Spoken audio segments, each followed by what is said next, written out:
Now, it's time for the Mike Norvell Show, presented by AutoZone. Get in the zone. AutoZone. The show is supported by the Tennessee Lottery, MLGW, Chick-fil-A, and by Mid-South Chevy Dealers. Welcome into the show. Hope you're having a great Labor Day weekend. It actually started on Thursday night with a W. 1-0 for the Tigers in a driving rainstorm. Coach, as tough a condition as I've ever seen for a football game. It was definitely unique. Our guys, starting in pregame all the way, leading up to kickoff, it was, the wind was blowing, the rain was coming down sideways, but I thought our guys handled it well. We were able to get out and get off to a good start, but definitely, change some things in our game plan and what we wanted to do. But I was glad to get out of there 1-0 and get off to a good start for the season. And really, you guys were prepared for everything. I know in your game plan you had set up what you would do if there was a lightning delay. Yeah, we talk about all those situations, and obviously our biggest thing is making sure our guys are prepared for regardless what the circumstance is. But obviously when you're going through those type of conditions, it does change some things. Special teams, we had to change a lot of our thought process for how we're kicking, what we were doing there in that regards. But our guys really, I thought they adapted well. But there's obviously a lot of things we got to clean up and continue to work on. And it's a lot tougher for sure passing the ball when you got weather like that. So you went to the run game. Wow, was that ever successful? Henderson and Patrick Taylor to start things off with brilliant runs, and the O-line play I thought was outstanding. Well, that's something that you and I talked about before the game, is we had to be able to establish a run, whether it was perfect weather or obviously conditions we played in. We wanted to be able to establish a run. Yes, that did affect us, and the weather kind of affected us a little bit in the passing game. I thought we never got in rhythm there early. Being able to throw the football, so that's something we're going to really have to improve on. But to be able to establish a run, I think we had 3 runs over 50 yards. Showed some of the explosiveness that we have on our backs, and then you mentioned the O-line. I was really pleased with that group. Being able to open up some holes to those guys. Now, you did have some injuries. 4 guys went down. What's the status, do you know yet, of 4 critical guys? Yeah, that was something that was unfortunate. We had, the 4 guys defensively. Dorland wasn't able to play as much. He kind of got tweaked there in pregame. And so, we went through the weekend, kind of evaluating those guys. I think we had a little bit more of an update here probably tomorrow, and we're going to have to progress as the week goes on. Here is what is coming up on the Mike Norvell Show. You'll see highlights. You're going to love these run plays and the speed that we have in the skilled positions. You've gotten that. You're also going to see inside access from your Mid-South Chevy dealers. Whew, little inside look that I think you're going to appreciate. And then the AutoZone road ahead, that's Central Florida, and that is one tough team. We got them in Orlando. They put 61 on UCF the other night. In the meantime, when we come back, first half highlights on the Mike Norvell Show.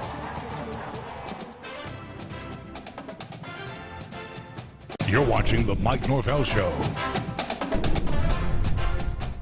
Welcome back in. So the Tigers are opening up on a Thursday night. I think it's only the 8th time Memphis has ever played in August. Now they're 5-3 in that month. But this one was a little different because Hurricane Harvey, or the remnants of it, came in, and man, no Tiger Walk.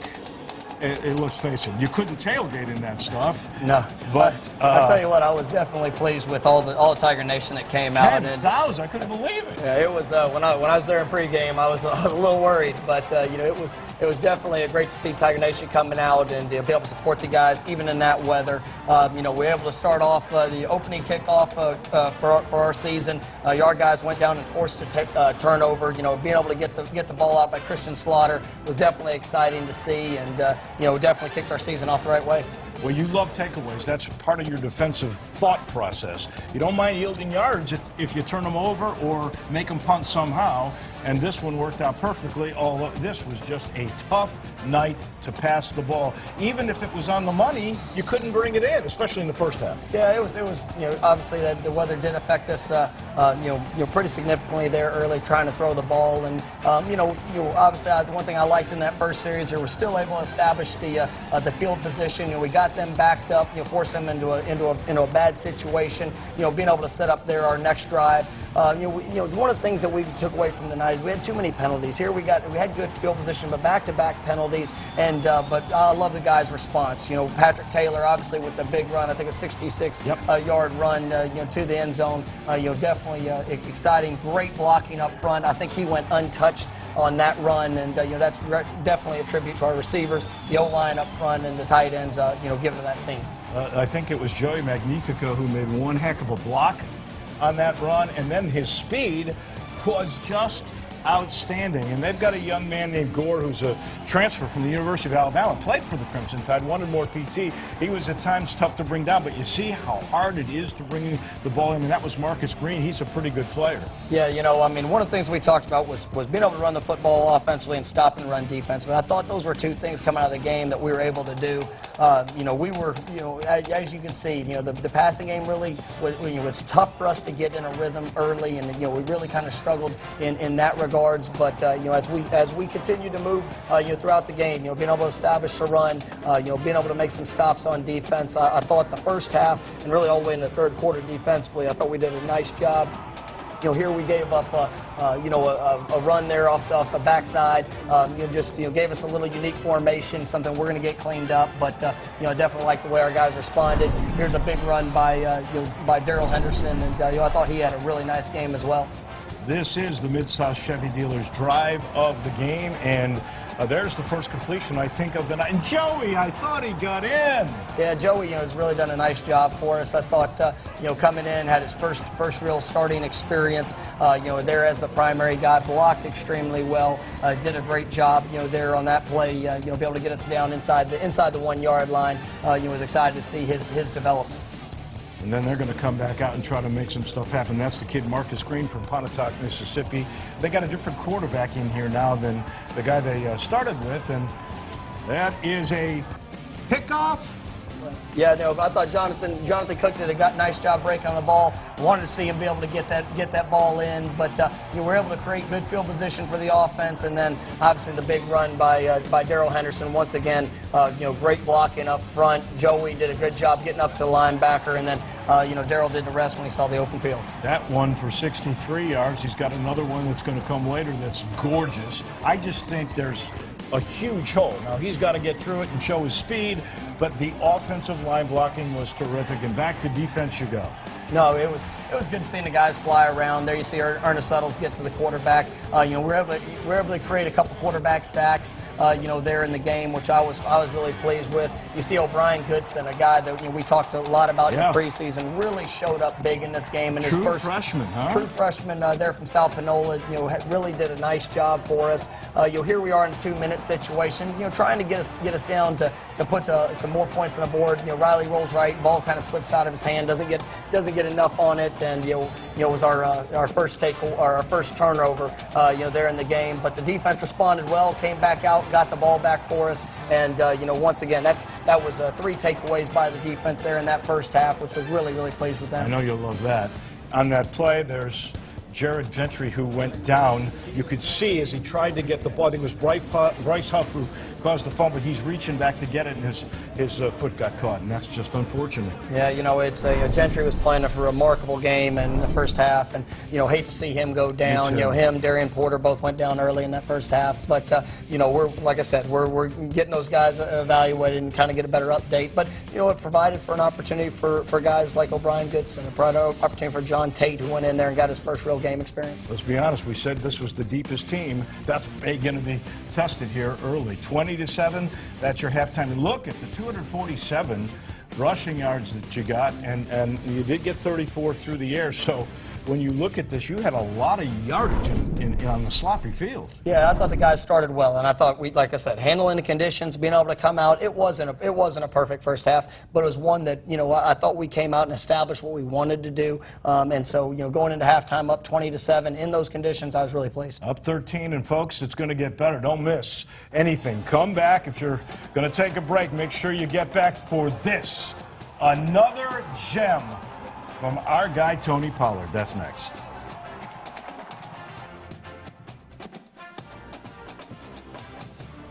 You're watching the Mike Norvell Show.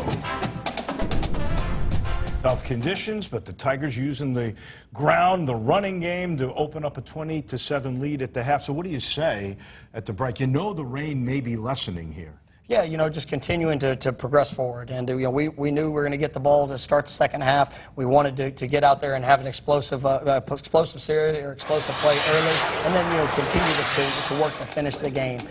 We knew there was going to be some young guys that were going to have to step in, and so this was a big trigger to how we came out and started the second half. Okay, so you want explosive? That's what the coach orders. Tony Pollard, surprised they kicked to him, says, okay. And there's that speed, the one quick move, and see it. Yeah, I thought it was a great job by the other 10 guys there on that kickoff return team. Really doing a phenomenal job of getting their blocks, giving Tony the seam. Tony makes the one cut, and then you let his speed take over.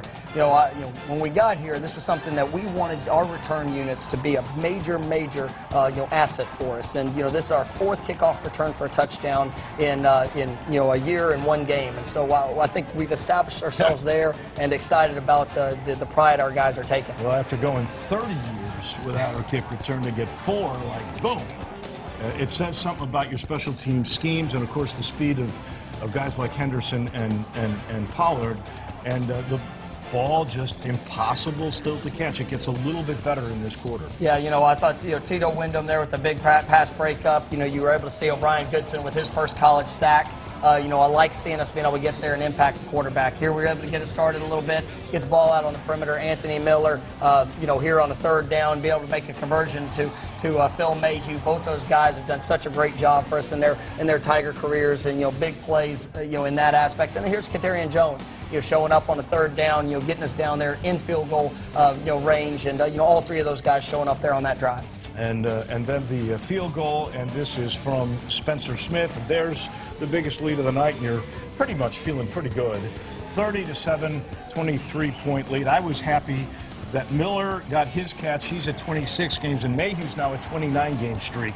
And boy, the way things were going, I wasn't certain we'd get there, but we did. No, yeah, those guys, they continue to battle, continue to work. Here it's 30-7. Obviously at this point, we're feeling pretty good about ourselves. Gave up a couple, little completions there. Got to continue to clean that up.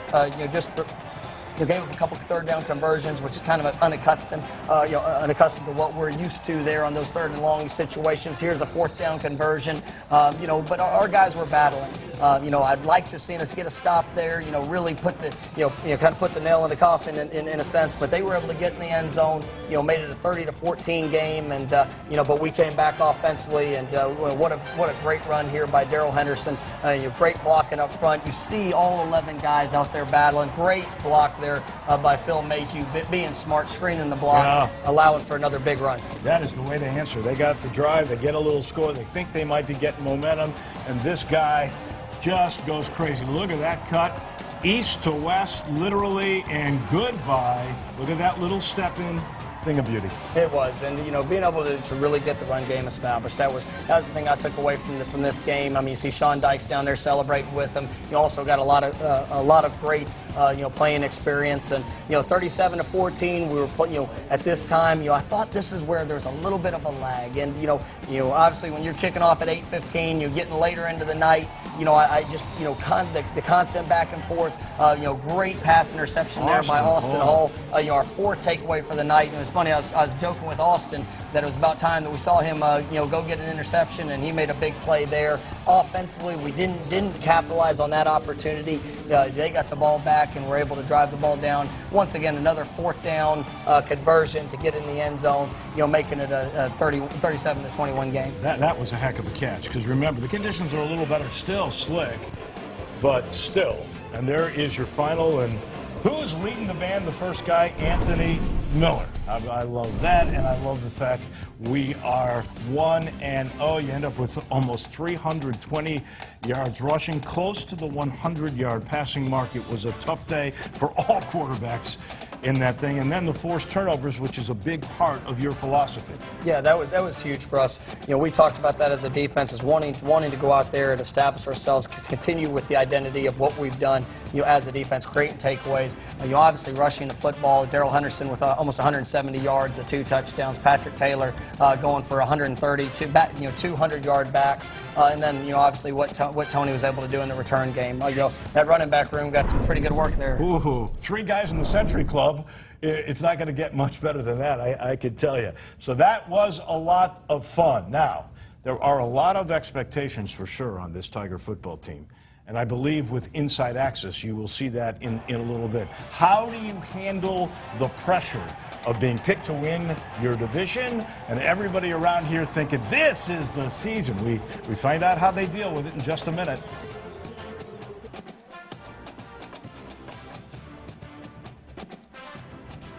You're watching The Mike Norvell Show. Thanks again for watching. So the Tigers were picked to win their division. The Tigers, many of us think, could have a historic season. So as players, how do you deal with those expectations? We're trying not to focus on all the preseason stuff, but we got to go out there and prove every day that we are a championship team and that we can be that #1 team. Because at the end of the day, we're Memphis, and everybody looks at us like the little dogs and all that. But we're a championship team. We got to go out there every day and prove it. They projected us to win our conference, but me personally, I try not to look too much into what the media is talking about and just focus on our job, doing what we're supposed to do. We're obviously picked first for our conference, but like Tony said, we don't really look into stuff like that. We don't let that change our mentality. We're in here to be #1. We're going to work our butt off to get there. So yeah, I'm definitely excited, but I try not listen to all the hype and stuff like that, because hype isn't real. It's just hype. So I try to try to stay grounded in the fact this it's gonna take work. It's gonna take a lot of hard work, a lot of sweat, a lot of late hours, early morning. So I'm just ready for everything that comes with it. Win a conference championship. It would be great to go to a New Year's Six bowl. I think we're capable of doing all that, and I think as long as we focus on ourselves and don't worry about what people on the outside have to say, I believe those goals will happen for us, and we'll attain them. We never pay attention to the outside, the media, the trophies we're supposed to get. We don't pay attention to that. We stick to the script, stick to what we've been doing. It's hard sometimes to do that, Coach. Well, obviously when you're dealing with 18 to 22-year-olds, there's, when you have a lot of talk and a lot of buzz and excitement generated, you got to maintain focus. And, it's a wonderful compliment that people on the outside are perceiving our program as that type of caliber of program, and that we're continuing to progress. But for us, it's about every day. It's about if we want to continue to rise as a program, if we want to put ourselves in positions to compete for championships, well, we've got to do it today. We've got to continue to get better tomorrow, and then as we continue to move forward, we have a chance to do some great things. That focus is on Orlando, so the AutoZone Road Ahead is next.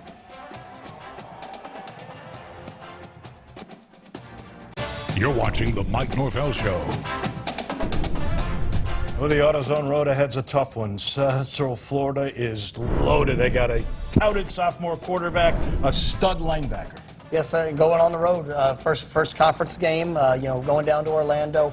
Great team that we're going to go play. They're going into their second year under Coach Frost, phenomenal football coach, defensive player of the year, probably one of the best defensive lines we'll see, and then obviously extremely explosive offense. So we got our hands full in our preparation this week, but we're definitely excited about the opportunity. Well, I know they say that the most improvement is week 1 to week 2. I'm looking forward to seeing this team really grow up. So down to Florida we go. Have a great Labor Day weekend. Enjoy your Monday off. We'll see you right here next Sunday.